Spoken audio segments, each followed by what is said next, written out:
What's up, guys? Barry Gaming here, back with some more Idle Heroes, and today, to follow up our amazing Imps Adventure run that we had earlier, I want to go over how and where to use the Imps Adventure Simulator, because it feels like I reference it every time. A lot of times I put a link in the description, but I've had a lot of people saying, hey Barry, how do you use it? What does it do? So we're going to go over that today. I'm going to put, again, the link first thing in the description. I'm going to try to remember to put the link directly to the website for the simulator. And we're going to go over the strategies that it uses and assumes you're going to use as well. And it runs a ton of different simulations. It tells you the odds, because this is very important for free-to-play players.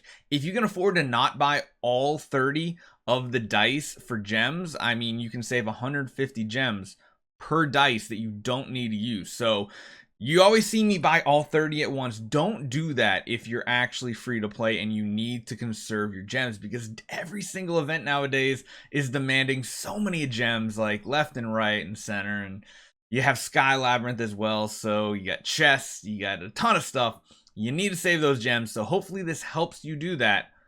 So let's jump into it. You guys can follow along on your own PC. Let's go.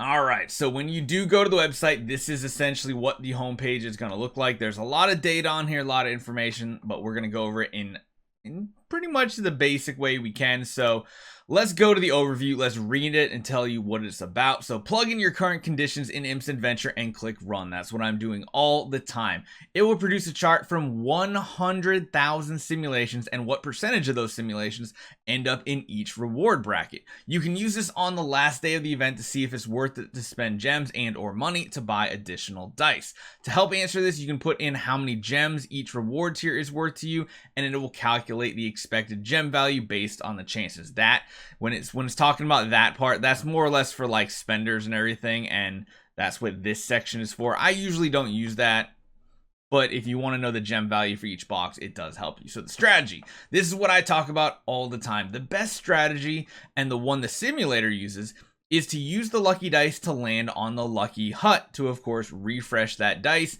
and constantly get free movement. The exceptions are, you do not use a lucky dice if you are one spot away. So every time we land on those chaos stones for your monster, we usually just use a regular dice. The main reason for that is if you roll a 1 or a 6, you're getting essentially a free dice, whereas you get a second lucky dice or you get an extra regular dice. If you roll a 5, you're getting stars anyway. So one spot away, typically you are not going to want to use your lucky dice. You just use a regular dice. And don't use the lucky dice if you are on the karma hunt. The only exception I have to that is if you're at the very end of your run. If you're at the very end of the run, it is probably better rolling like a 6 to move a lot further forward than risking going backwards when you only have a couple dice left. At the end of the event, any unused dice will convert to 2 stars. So you have to calculate when you get towards the end of the run. Using the dice usually gets you more stars, but that is not always the case. You might be like 6 spaces away from the next lucky dice hut, but you have 2 dice. You guys know how 2 dice can go. You can easily get less than 6 out of those 2 dice.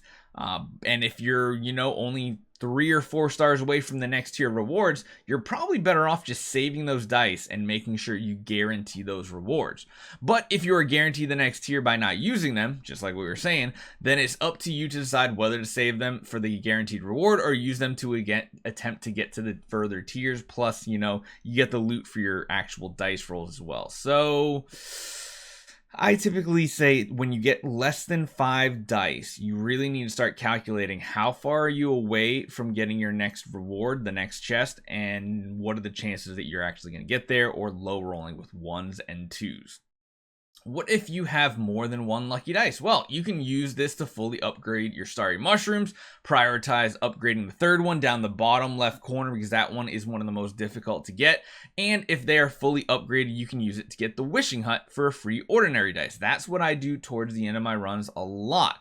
Even if we have just our last dice, if I only have like 1 or 2 dice left and you are on of course the lucky hut, and you have your 1 lucky dice and say 2 regular dice, a lot of times what I'm going to do is I'm going to use that lucky dice to roll a 5 to get to the regular dice hut that gives us now a third regular dice in hopes that we can get more stars. What they're saying here essentially is if you have a second one, so if you're that one spot away and you somehow roll a 1 and get a second lucky dice, use that to upgrade your starry mushrooms as soon as possible. The other thing that you can use that for is if you do land on a karma hut, you can just roll a 6 and get out of it and not go into that hate loop that you've seen so many times on our channel. What should you do at the very end? First, check that the 2 stars for each unused dice won't get you the next reward. These only apply in certain situations though. If you're on the lucky hut or the starting square and have 3 or fewer dice, you probably use it to get the wishing hut. That's what we're talking about, getting the extra free dice. If you're in position 1 and have 2 or fewer ordinary dice, use it to get the wishing. Pretty much you just want to get to the wishing hut to get an additional free dice with that lucky dice, but that's only at the very end of your run. What is the expected value calculation? So this right here, I think, is talking about the bottom section here where it actually tells you how many, how many gems it is worth it to you. It takes the sum of the values of the tier it's on and all previous tiers and multiplies it by the chance of reaching that tier.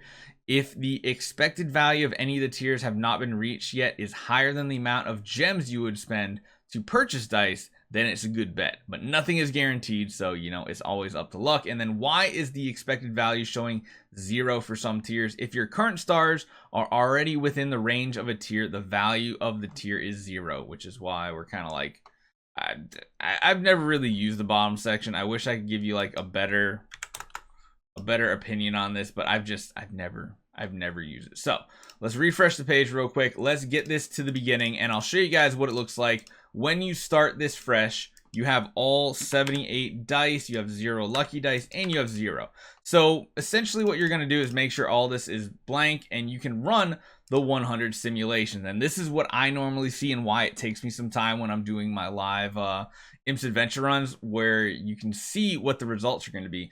Surprisingly, everybody has a very high chance to get to that 200 to 229 star mark, which is, of course, that 5-star hero chest. Doesn't feel like that a lot, especially when you consider this right here. You have about an 80% chance, about an 80, we'll go with 82% chance to get like over 200 stars.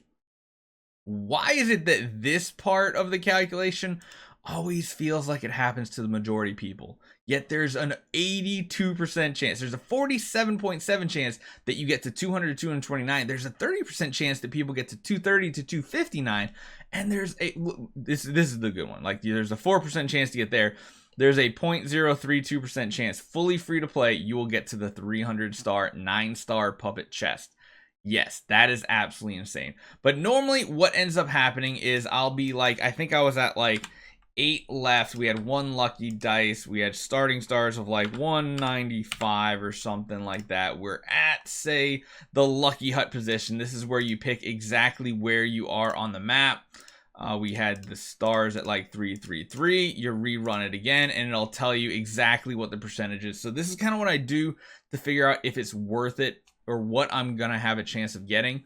If you're a free-to-play player, what you should be doing is you should be doing your normal 40 dice first, because you get all those from actually wait, 48 dice. Yeah, 48 dice from the shelter mission and your daily logins. Get those, use them, and then buy gems in small quantities, like 5 to 10 at a time. Don't buy all 30 at once, because again, you're going to want to conserve, but this tells you the chance of getting everything. So I hope this helps you guys out.